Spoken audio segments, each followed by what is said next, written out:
아름다움을 향한 추구는 인간의 본질이라 볼 수 있습니다. 단순히 아름다운 사람, 정교한 그림, 우아한 조각상 등에 국한되는 게 아니라 여러 요소에서 우리는 아름다움을 쫓습니다. 그 기원을 거슬러 올라가며 가깝게는 이집트 문명에서 발굴된 여러 조각상과 벽화에서 조금 더 과거로 시계를 돌리면 신석기 시대에 주로 사용된 빗살무늬 토기까지 다양한 증거가 있습니다. 단지 예술적 가치를 위해 만든 작품들은 물론이고 실용적인 목적을 가진 도구에도 접목된 미를 향한 인간의 집착을 엿볼 수 있습니다. 물론 아름다움의 정의는 시대에 따라 그리고 사람에 따라 다르게 발전되어 왔습니다. 절대적인 아름다움은 개개인마다 다르게 해석되기에 정답과 오답의 영역은 아닌 것이죠. 그렇다면 우리는 아름다움을 쫓는 행위를 어디까지 용인할 수 있을까요? 간혹 이해할 수 없는 전시를 기획하는 예술가라든지 뒤틀린 감정을 사랑이라 포장하는 스토커와 같은 사람을 보기도 합니다. 이들 역시 아름다움을 추구하는 개성으로 이해할 수 있을까요? 전자의 경우는 충분히 그럴 수 있겠습니다. 물론 누군가에게 혐오감을 조성하는 예술활동일 수도 있겠으나 예술은 절대적으로 고정된 하나의 작품이 아닌 전 시대에 걸쳐 해석되고 받아들여지기 때문이죠.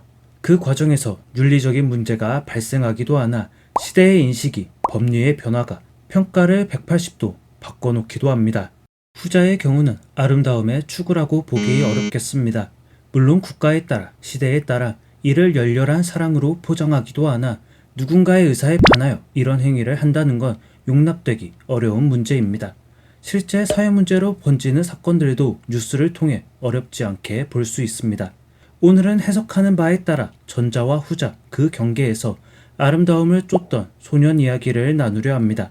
첫사랑에게 대차게 차여버린 후 그 여자의 그림자를 끝없이 쫓던 동시에 가벼운 관계 맺음의 순간마다 절대적인 아름다움의 존재가 나타나 그를 끝없이 번민케 했던 절의 반영과 마주하는 이야기 금각사를 말이죠. 미조구치는 콤플렉스로 가득한 소년입니다. 왜소한 체격에 말더듬이 증상을 가지고 있어 쉽사리 누군가와 친하게 지낼 수 없는 철저한 아웃사이더로 그려집니다. 그런 그에게도 첫사랑이 있었습니다.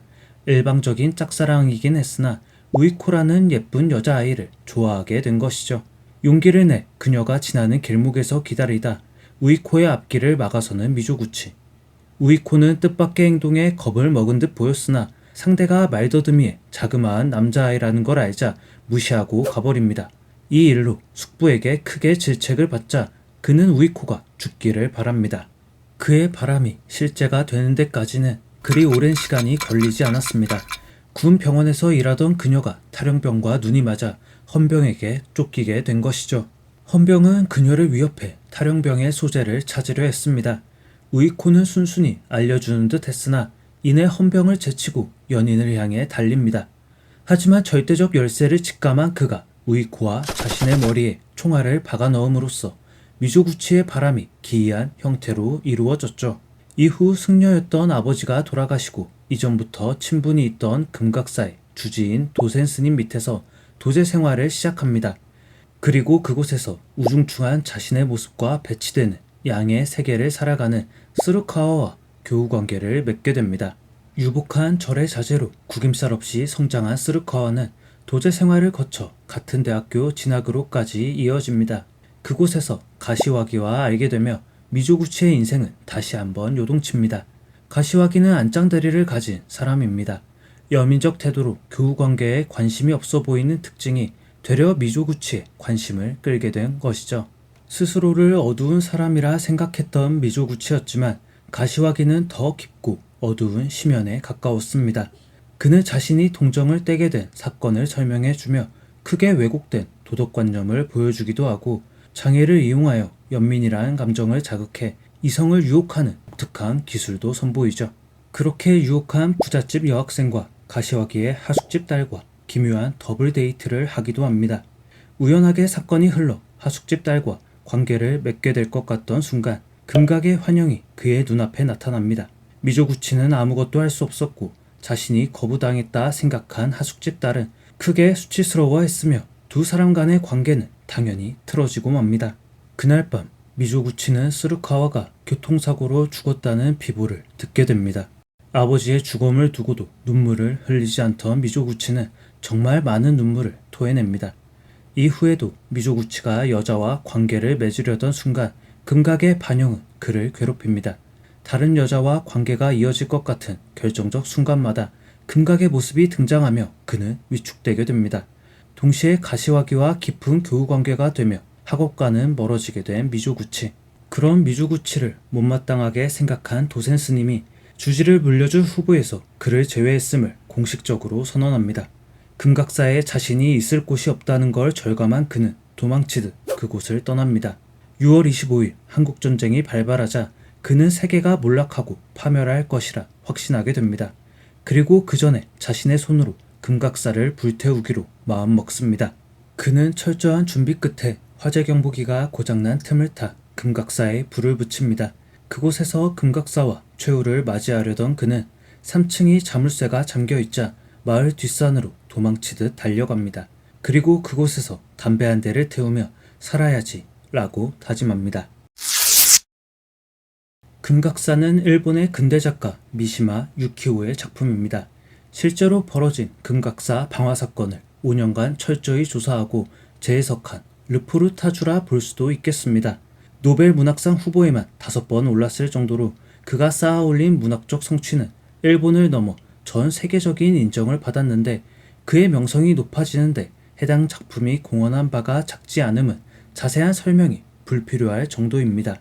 그러나 빼어난 명성에도 미시마 유키오의 이름을 입에 올리는 게 터부시되는 경향이 있는데 그것은 그가 보였던 정치적인 노선과 기행에서 기인합니다.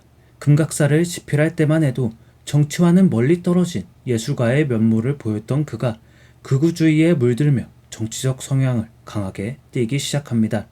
전후 질서를 확립하는 과정에서 발생한 혼란과 근현대를 이루고 있던 사상 간 충돌은 미시마 유키오에게 깊은 고민을 안겨준 듯합니다.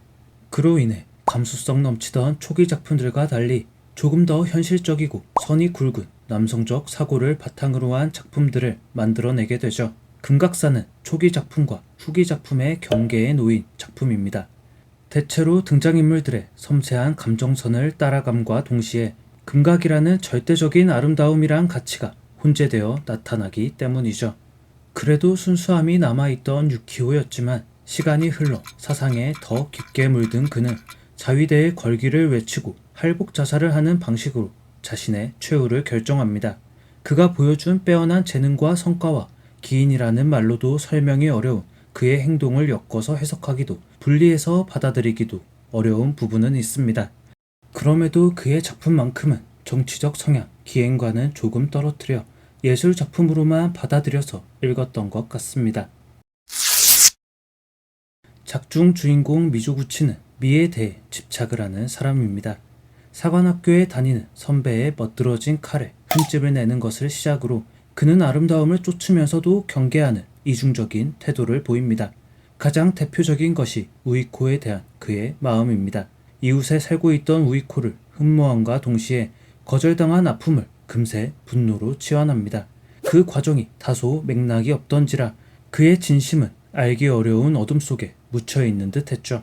그는 가질 수 없는 절대적인 아름다움을 쫓으면서도 두려운 감정으로 바라봅니다. 이런 양가적인 태도는 우이코에게 거절당하며 표면화되고 금각을 마주하며 심화됩니다. 어렸을 적부터 아름다운 금각의 묘사를 아버지께 건너듣던 그는 실제로 보게 된 금각이 하잘것없어 보임에 실망합니다. 하지만 알 수 없는 금각의 이미지는 계속해서 그의 심리를 지배하였고 그 건축물에 종속된 것처럼 반복적으로 마주하게 됩니다. 그 인식이 점점 강렬해지자 그는 여자와 관계를 앞둔 순간 금각이라는 반영이 나타나 그의 앞을 제지하는 광경을 목도합니다.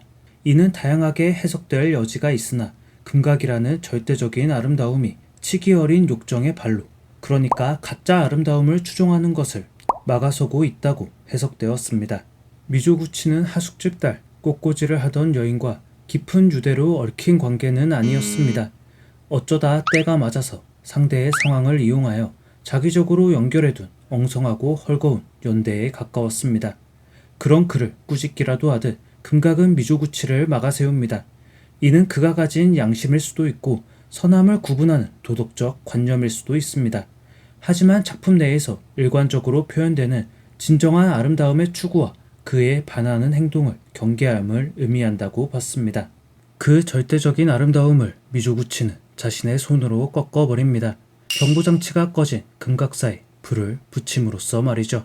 이는 아름다움이라는 가치에 종속된 자신의 삶을 끝장내기 위함에 가깝습니다. 아름다움을 잃어가는 사회, 갈 곳을 잃고 방황하는 자신, 믿을 수 없는 주변 인물들, 광기로 물들은 전후사회 속 그가 발 디딜 곳은 없었습니다. 그렇기에 유일하게 아름다운 존재인 금강 역시 이 세상에 존재하면 안 된다는 삐뚤어진 생각이 피어난 것이죠. 금각사에 불을 붙인 것, 앞서 이야기한 내용으로 해석될 수 있습니다. 그럼 어째서 미조구치는 금각사와 함께 목숨을 끊으려던 자신의 결정을 번복하게 된 것일까요? 실제 금각사 방화 사건을 일으킨 하야시 쇼켄 역시 금각사에 불을 지르고 자살 미수에 그친 바 있습니다. 어쩌면 이를 그대로 답습한 이야기로 볼 수도 있습니다. 하지만 실제 사건과 작품 속 이야기는 주요 소재는 같을지언정 상당수가 다른 이야기로 채워져 있습니다. 미시마 유키오가 방화범을 죽이는 선택을 하는 것, 그리 어렵지 않은 일이라 봐도 무방했죠. 그럼에도 그가 미조구치를 죽이지 않는 선택을 한 건 어지러운 세상 속을 살고 있음에도 반짝이고 있는 젊은 생명과 알 수 없는 미래에 대한 자그마한 희망까지 포기하고 싶지 않았음이라 생각합니다. 비록 실제 방화범은 정신병력과 다양한 전염병의 후유증으로 이른 나이에 유명을 달리했지만 아직 미래가 창창하게 남은 젊은 승려 미조구치를 죽이며 일말의 희망까지 앗아가고 싶지 않았던 것이죠. 국가 주요 문화재를 불지른 젊은이에게 무슨 밝은 미래가 남아있냐고 반문할 수도 있겠습니다. 하지만 미조구치는 방화범을 대표하고 있는 동시에 전쟁 후 혼란한 사회를 살아가고 있던 일본의 소시민을 대변하고 있기도 합니다. 즉 그들에게 미래란 어둡고 음울한 내리막길처럼 보일지라도 희망의 끈을 놓지 않는 한 가능성이란 빛이 반짝이고 있음을 전하고자 했던 것이죠. 실제 사건을 바탕으로 하고 있는 만큼 두 가지 이야기를 병렬적으로 두고 보는 재미도 있습니다. 또한 미조구치를 둘러싼 친구들 간의 역학관계, 섬세하고도 아름다운 표현, 우이코로 대표되는 수많은 여자와의 관계와 열등감 등 다룰 주제가 굉장히 많은 작품이기도 했습니다.